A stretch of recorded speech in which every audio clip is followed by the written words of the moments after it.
Hey guys, it's me, Mr. 250, and welcome back to 999. We're back here again in the casino where we left off, and last thing we were doing was we messed around with the slot machines a little bit. Let's see, over here we had we got a coin bag, we did the slots, we played a game of Baccarat. I hope I'm saying that right. And we have a few more things to look at around in this room, but for the most part we're almost done. And I think what I'm supposed to do is I'm supposed to do the slots, but let's continue to look around the room. There are 4 chairs surrounding the square table.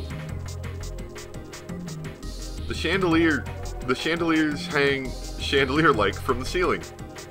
Very informative, Junpei. Check out that stained glass. How beautiful. What? Huh? Stained glass is colored pieces of glass, placed together in a frame. As I've said many times before, I only need to touch it to know. I can at least discern the basic structure. That's cool, I suppose. Now over here, it looks like we have a little bit more room to look around. That's our other door. Dang it! This isn't exactly working out the way I expected. It's locked, isn't it? Is there a keyhole? If there is, I can't find it. Well, there must be some way to unlock it. Let's look around a little more, shall we? The lights shine with a bright yellow glow. And it looks like there's a 9 card over here. It seems the card is attached to the panel. Well, actually, I just guessed it was a 9 card. I see a giant 9 on the right and there's a card on the left, because I can't quite read it. It seems the card is attached to the panel. And attached very well, it seems. If you don't mind, what sort of card is this? It's a playing card. The Ace of Spades, in fact. Ah, it's an ace, okay. Hey, Junpei, you really think we got all the cards we need for this one? Guess there's no harm in trying it anyway. Here's the card slot. Looks like we need to put a playing card in here. Alright, let's give it a shot. Just one card? That's an ace on the left. I wonder if we're trying to use the Baccarat rules again. But, is ace used in that game? Oh, did I just open it? Oh, never mind. And then you go, hey, alright, it opened up. It seems we have another device to contend with, yes? There are 3 slots in this one. It looks like maybe we need to get a total of 9 to get that open. How many cards do we have? Oh no, don't care about the stone gate. There we go. So we at least need another card. Oh, well, I didn't mean to click the light, but light. Wait, did Snake just tense up? Hey, what's up? No, never mind. No need to worry. Did he have, like, a bad experience with the light when he was a kid?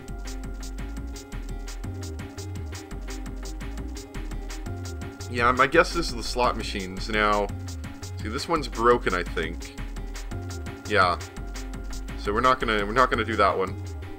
This middle one seems to work still. That blue bag we found is full of coins. Oh, whoops. Need to switch back to the coin.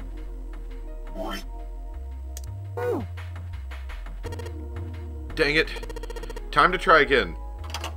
Okay, now I was told that, it wasn't, because, you know, most of Zero's puzzles don't seem like they're time-based or skill-based. They seem more like you just have to think. And we did get that code earlier, which should be on the screen, the club, the diamond, and the heart. I'm wondering if that's the correct order you have to push this. Oh, that certainly looks like a winner right there. 777, yes, 7. And I think I hear something unlocking in there. Impressive, Junpei. It would appear to be unlocked now. You didn't have to break this one either. There's something akin to a drawer in the bottom part of this machine, yes? That is a pickup drawer for the dividend. Probably the lock for the drawer got unlocked. please open it if you would. So we have a playing card. Is there something in there? Yeah, a playing card. And this. A key with the Venus symbol on it, which is what we need to get out of the place, I suppose. Excellent, Junpei. Now, we will be able to open the gate. Then, we just need to figure out how to get out of this room. Correct? Come on, Junpei, hurry up. And he's off. There was a playing card and a Venus key. Better put the key in my pocket for later. As for the card, we've got it in our inventory now. Okay. So, I doubt the order of this matters. Do I need to maybe remove it? Can I pull this card out? Of course not. The thing next to it will close if you do. Okay, so it looks like this is the only way to go forward. Let's see. 3 slots for 3 cards. And there's a 9 right below them. So that probably means we gotta make a 9 with the 3 cards we put in the slots, right? Just like what we did over at the Baccarat table. Alright, let's give it a shot. Well, let's see. I mean, we literally cannot make anything but a 9, right? Whoop. And there you go. Okay, door open. Alright, so I put all the cards we had left into the slots. What happens now? Is that... Yes, I did hear something from the exit. Excellent work, Junpei. Wonderful. It seems the exit is unlocked. Let's go. Get out of this terrible place. Alright, let's go. And you found it. Ta-da! So now we've got the key, and we can open up the gate, and I'm assuming soon we're going to meet up with the rest of them. If the story goes the same way it did for the other people, but just with people switched around, I'm assuming the 2 groups will meet again. Junpei and his companions ran out of the casino into a large open room. A room, in fact, they had been in once before. There was little surprise to them there. They already knew what their next step had to be. The iron gate still stood in place, locked tight, blocking the stairway. And in the center of the gate was the keyhole, engraved with a Venus symbol. So, this time, however, Junpei had the Venus key in his pocket. I wonder what we do with them. Wasting no time, he pulled it out and shoved it into the keyhole. He turned it. With the distinctive sound of metal on metal, he felt the lock click open. Alright, let's get this thing open. No problem, let me help with this one. Junpei grabbed the handle on the left side, and Seven took the handle on the right. On Junpei's signal, they both pushed, and the gate creaked open. And there you have it. It sounds as though you have opened it. We should be able to reach C-Deck now, I imagine. Snake, are you going to be alright? I mean, the stairs. Please, do not do yourself the embarrassment of underestimating me. I would be unlikely to trip even if I were running backwards. Good to hear, let's move. At Seven's words, they leapt onto the stairs and jogged quickly down them. In no time at all, they found themselves on C-Deck. Junpei ran down the stairs a little farther, in hopes of checking on the deck below. When he reached the water, he called back up to Snake and Seven. Just what I thought. D-Deck is completely underwater. Just like the bottom of the central staircase. The surface of the water below them was flat, like a mirror. It had not changed too greatly since they last seen it. That it had not changed too greatly since they last seen it was a great relief. See, I'm just thinking about that part that I showed you guys in the extra video I made from the iPod, where he ends up dying from there. It's a very odd scene placement, but it worked, I suppose. Junpei quickly retraced his steps and headed back to C-Deck. In front of the stairs were a pair of elevators. They appeared to be identical to the ones from the upper floor. Between them, attached to the wall, was another card reader. And next to that was another strange symbol. Hey, check it out. It's a symbol for Lotus. What? See? It's got the woman symbol, and then it's got her devil horns, right? Yeah, I see it. No two ways about it. That was a pretty good one, kid. 7 tousled Junpei's hair in what he likely thought to be a friendly manner. Junpei feared his neck might break, even though it was clear 7 had kept his strength in check. Thankfully, Snake interrupted. After Junpei's observation, he'd gone over to examine the card reader. This is the Mercury symbol. I'm really glad that Snake knows these symbols as well, because we don't have June with us. The marks she mistook for horns are a stylized version of the wings and staff of Hermes. Wings and staff, huh? So, she beats you with the staff until you die? And go to heaven? Sounds like Lotus, alright. Ha ha ha! Ah ha ha ha! 7 choked Junpei's head even more vigorously, and the younger man began to feel as though his brain was being jostled about inside his skull. He began to feel rather ill. Unless we can activate this device, I doubt the elevator will function. In other words, we gotta find a keycard with the Mercury symbol on it. So I would assume. They decided to leave the elevators alone for the time being, and headed back to the stairs. To the left was another hallway. There were a great many doors lining both sides of the hallway. They seemed to stretch on forever, and all 3 men suddenly felt very small. Ah, we're not gonna have enough time to check all these, are we? Maybe we can come back here later. Let's check out the other side. They turned around and went back the way they'd come. To the right of the stairs, another hallway stretched out, reaching deep into the bowels of the ship. After a few moments of moving briskly down the hallway, they emerged into an area roughly the same size and shape as the one at the top of the stairs. On the left side of the room were 4 French doors. I find it interesting that they mention the French door part, because, unless I'm mistaken, I don't remember them ever mentioning that last time. I wonder if that means something. Well, let's open them up. Junpei nodded and grabbed the one closest to him. He gave it a small tug and felt it move. It was unlocked. Thrilled to have found another unlocked door, he threw it open. And what surprises Salby inside? Junpei didn't know what to make of what he saw. A hospital room? Who would have guessed?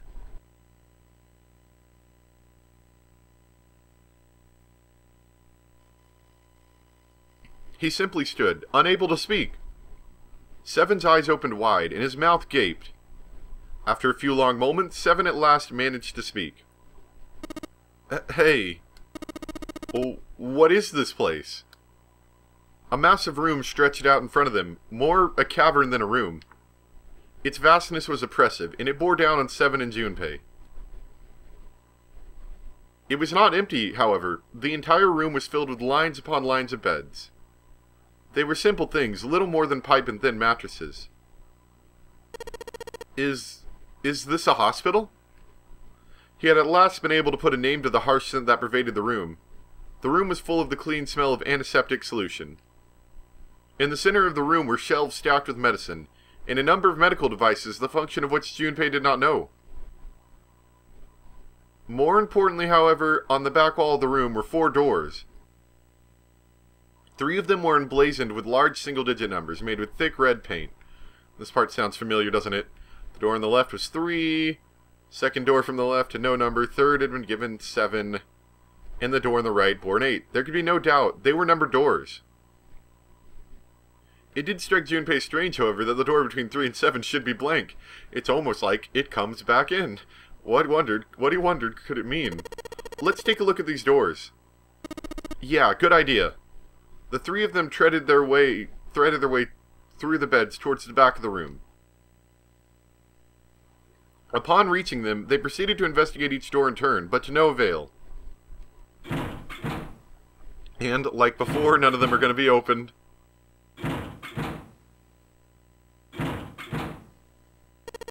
Yep, locked, just like I thought.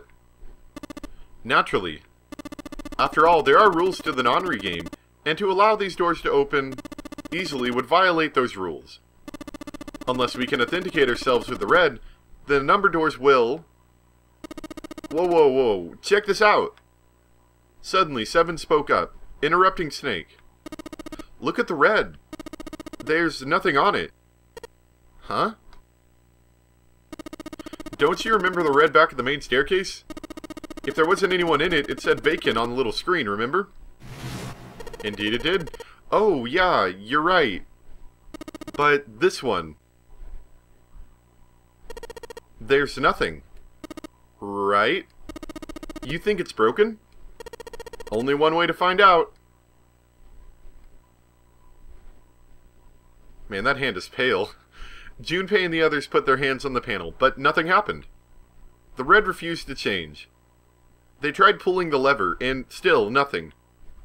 As they soon discovered, it wasn't only the red on door 8 that seemed to be malfunctioning, the red on door 7, and the red on door 3. None of them worked. What, they wondered, did it mean? They've got to be broken. Man, I didn't think Zero was the kind of guy who'd screw around with something like this. Whoa, whoa.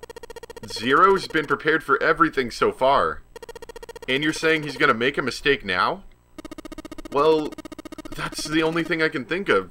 This thing ain't working at all. While Junpei and Seven talked, Snake busied himself with examining the red. After a time, he lowered his hands and spoke. It seems as if some of the internal hardware has been removed. Internal hardware? That is what I said. Take a look at the underside of this red, if you please. Junpei obliged, and bent over to look at the underside of the device. A long, thin slit ran along the bottom of it. As he looked harder, he realized it was more of a slot than a slit, and that it was clearly meant to accommodate some manner of electrical device. The other two reds were the same. Something had clearly been removed from all three of them. I get it. So the reds aren't working because someone pulled out their guts. So I assume. But why? And who? I mean, it doesn't really make sense. I have no idea. Why on earth would I know something like that? Just then, they heard the sound of a door opening. The three of them turned and saw... Akane! Oh no, Junpei thought it's...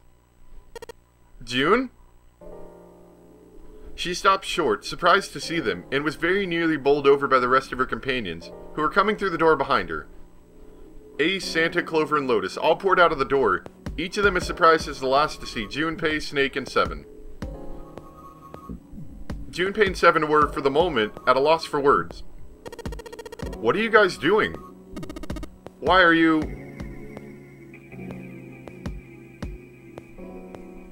After a moment of silence and surprise, everyone suddenly began to talk, desperate to exchange information. They talked about the rooms they'd been through and how they ended up in the same place. Of course, none of it was very useful information, but that hardly mattered. And at this point, the dialogue seems to be very much the same. But I don't know if I should skip it quite yet, because I'm assuming that we might still have different dialogue. If it does end up being the same, then I'll cut to when it was, but otherwise we'll keep going. This is bad, though. If the red isn't working, we can't keep going. What about that big hallway? Maybe there's somewhere in there we might be able to go. No, there's nothing there. The five of us had a quick look. There were a great many rooms, although none of them appeared to have held patients for quite some time. Patients? You mean all those doors are for hospital rooms? Yes. Apparently they have a number of individual rooms, in addition to this large central room. There was a door down at the end of the hallway too, but it was locked. It had one of those solar system mark things on it. It was the Jupiter symbol. Jupiter? Wait. Oh, okay, that's interesting, because we actually have the Jupiter key now, don't we? I wonder what that means. Confusion seemed to be the consensus.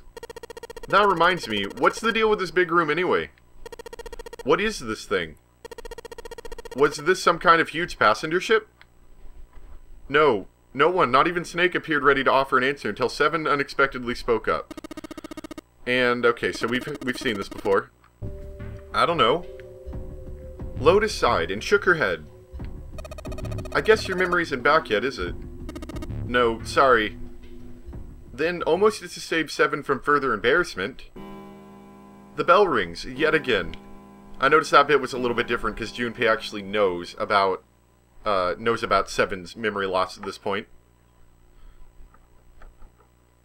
But I think that might be the only difference so far. I think this dialogue might have been a little different. I skipped past it and take a look at it. So if it is, it's the same general idea, but it's basically, they're talking about checking the rooms, and Lotus is having a conversation with Seven here about how they, you know, if they each do 6 rooms, which is the same idea, but I think they worded it differently. But other than that, everything else is the same. Okay, so this is a little bit of a different decision. I don't know if it's a big different decision, but it is a decision. And, last time we were with Lotus, we listened to what she had to say about her proposal. Sorry, at this point, I totally forgot to tell you guys.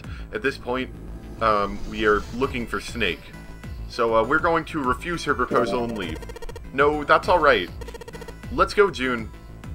Junpei tugged June's arm and led her quickly back towards the stairs. So not much different, just a little bit. Was that okay? You don't think we should have listened to her? No, I've got a pretty idea what her good idea what her proposal would have been. We should be looking for Snake. Well, where do we go next?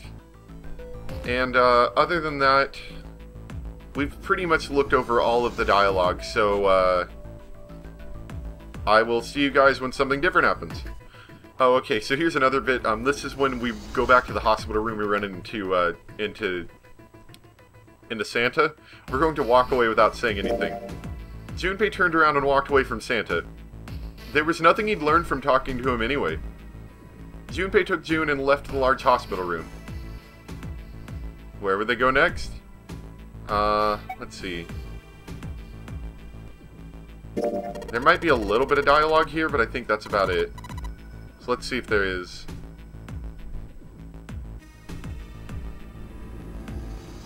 Okay, so we're gonna leave, I feel like we're like the worst people ever now. We're just gonna leave her alone. Something told Junpei that Clover probably wasn't in much of a mood to talk. He leaned over and whispered quietly to June. Maybe we should leave her alone. Yes. I think you're right. They turned and walked quietly down the stairs. And Clover had driven home the misery of the situation, but Junpei told himself getting depressed would get nowhere. So yeah, I think we're done. And I'll see you guys when something different happens again. Okay, so another decision. This is when she's talking about should we leaving behind 3 people with 2 teams of 4 and 3. Well, she was saying that we needed to have 2 teams of 3, that we couldn't take 4 and 3 together. And we found out from last time that, according to the math, that is correct. We cannot take 2 teams of 4 and 3. So, she was right. It wasn't pleasant, but she was right. There wasn't any way that the numbers worked out. If one group is 4, the other group would always have a digital route that didn't match the door. When Seven spoke, his voice was strained. And there we go. Be back in a bit. Hey guys! Okay, we're back again. And we're finally at the grand decision where we get to choose if we want to go through door 7 or door 8. We've already done door 3, and once you get into the door 3 path, it appears, you know, from what we saw, you know, you're just dead. You die. I mean, you die a lot in this game, but we've already figured out that you die in that one, so we don't need to do that again. And I've been suggested that I should go through door 8. So we're going to head through door 8. I think I'm going to go with door 8. Okay, 8 it is. Yeah. Alright then, that means June's gotta go through 7. What? Why? I haven't gotten to go with Jumpy all day! What? Santa grimaced and muttered angrily to himself, but finally began to explain. If the 6 of us are gonna keep going without leaving anyone behind, there's only 3 ways we can do it. Plan A.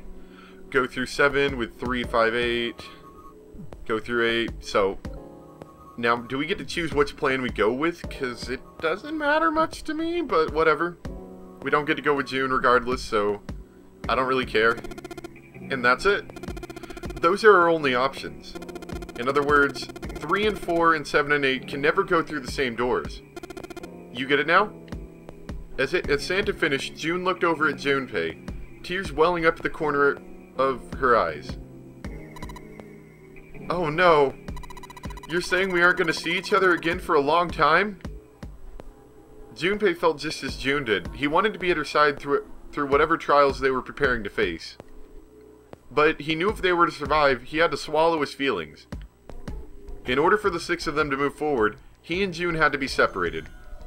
He looked at June. He was scared to lose her, but he swallowed, steeled his resolve, and did his best to smile. Hey, come on, you're making it sound like we're never going to see each other again. It's not like you're going to get stabbed or anything. We got to split up, but only for a while. This is just like when we went into the 4th and 5th doors, remember? We got split up then too, but we all met back up. I bet 7 and 8 are just like that. You mean they're connected somewhere? Yeah. Probably. Probably? She didn't sound very hopeful. It was 7 that interjected. I'm sure they're gonna connect somewhere. Why? What makes you think so? If they don't connect, neither team can get through door 9. In other words, the game would end right here. Zero's been on the top of his stuff so far. I don't think he'd blow it now.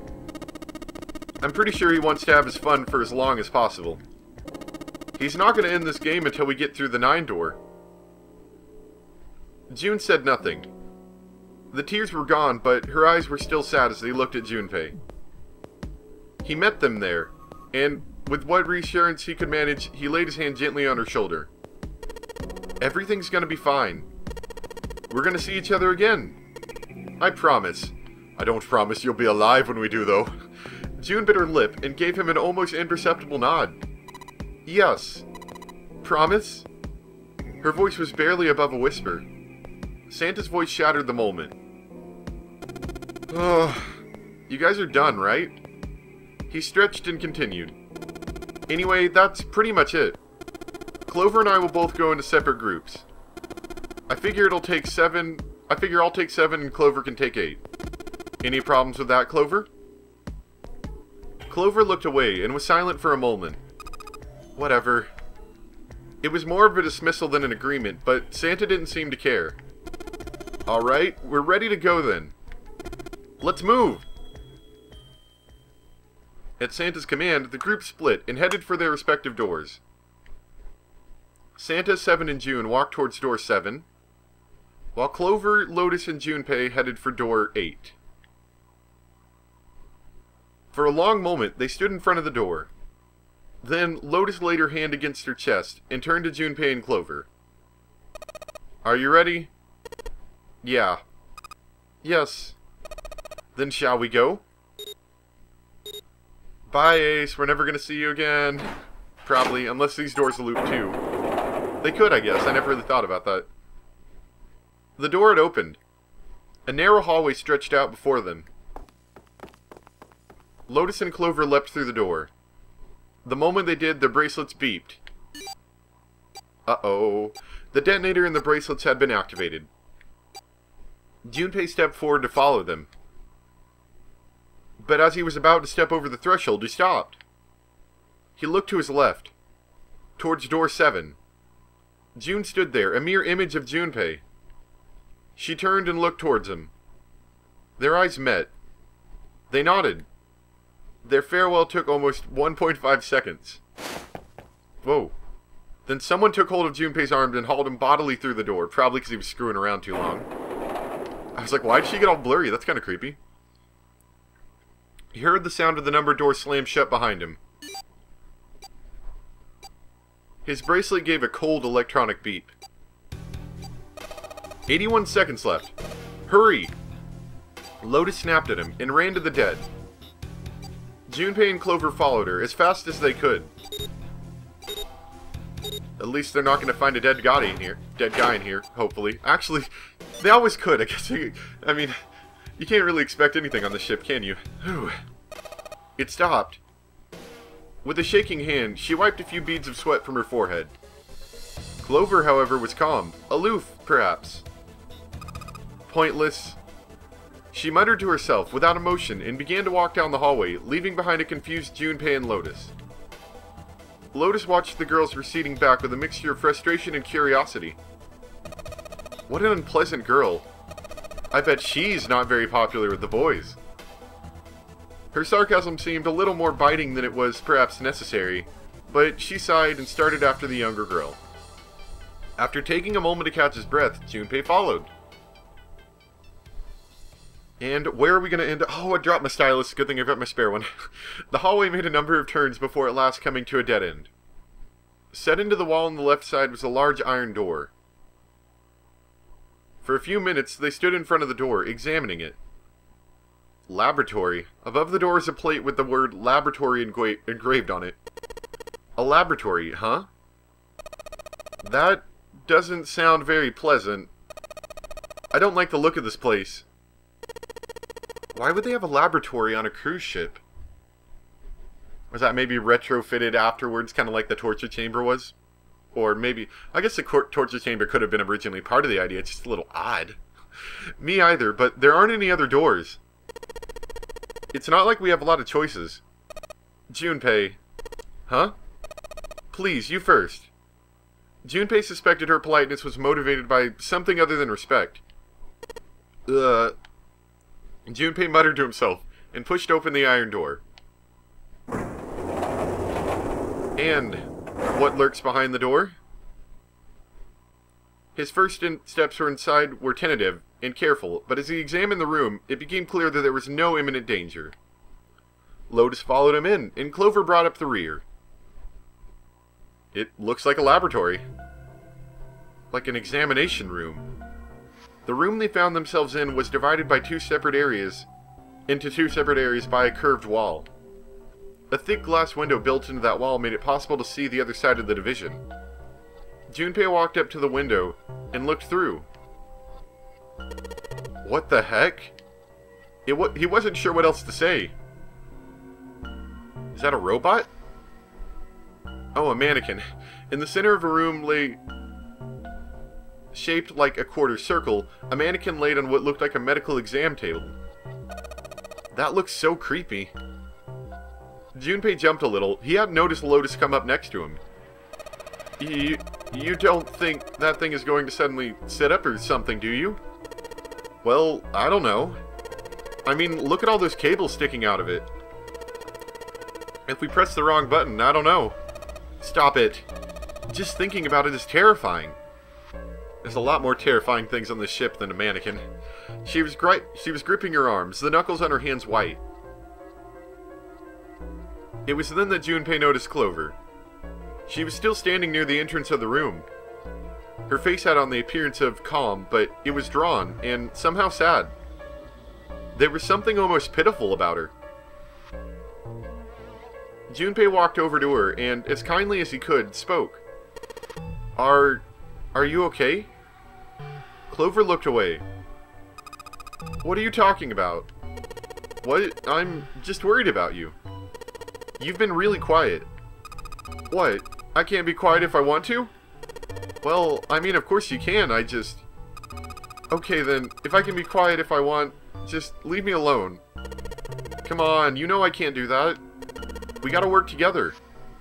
Clover bit her lip and was silent for a moment, then suddenly, Junpei, you just don't get it! Her cry took Junpei by surprise, and he stumbled backwards a few steps, alarmed. My brother's not the kind of person who'd just leave me behind. Something happened to him. I think he exploded. Something bad. Junpei had nothing to say. Lotus, jolted from her mannequin nightmares by Clover's voice, turned towards them. What happened? Clover's eyes slid to Lotus, and then back to Junpei. Look, just don't bother me, okay? Leave me alone. Finished, she turned around. Before Junpei or Lotus could say anything, Clover had begun to walk quickly away. Hey! Wait, Clover. Hold on. He might as well have been talking to a wall, for all the notice she took of his cries. Not even slowing down, she made for a doorway cut into the wall in front of her. Without even slowing down, she passed through the doorway. Uh-oh. That's not good. And without warning, an iron gate fell from the ceiling, like a... Hercules? That's not a word I'm familiar with. I'll be right back. Okay, so I found it online. I'm not sure if it's misspelled or it's just a different way to spell it, but on Wikipedia I found portcullis, which is you would think of it, if you're trying to think of it, think of a medieval castle door, kind of. It's it looks a little bit like this, but it's usually crisscrossed, and it's meant for defending. Which it kind of does look a little bit like. Oh, what the heck? What's going on here? Uh-oh. Clover grabbed hold of the iron bars and shook them as hard as she could. Hang on! I'll get it open. Junpei grabbed the bars and pulled. In a moment, Lotus joined him. The three of them pulled as hard as they could, but... Ah! Ugh! Ugh! Dang it. It's not moving. Wait! Are you just gonna give up, just like that? No, I'm not giving up. This has got to be another one of Zero's puzzles. If it is, then there's got to be a way to open it. Junpei nodded. Just what I was thinking. Now, all we got to do is find it. Lotus and I can look around out here. Clover, you're gonna have to see if you can find anything in there. Oh yes, I'm on it. Seems very... computery in here. I'm more worried for Clover in there. I'm worried something's gonna happen to her. And it looks like we're in a laboratory. And we're out of time. We're actually a little over time, but I figured we could stretch it a little bit. And this is where we're gonna end for today. I hope you guys enjoyed. And next time we come back, we can continue forward in this new... I like this music. I say that a lot, but we can continue forward in this new wing of the adventure that we haven't seen yet. And it'll probably be more like this as we get more and more of these endings done, because there'll be less and less that we haven't seen. So I'll have to do a lot more cutting within the episode, but I hope you guys enjoyed regardless. Thanks for watching, and we will take a look through the laboratory next time. Bye!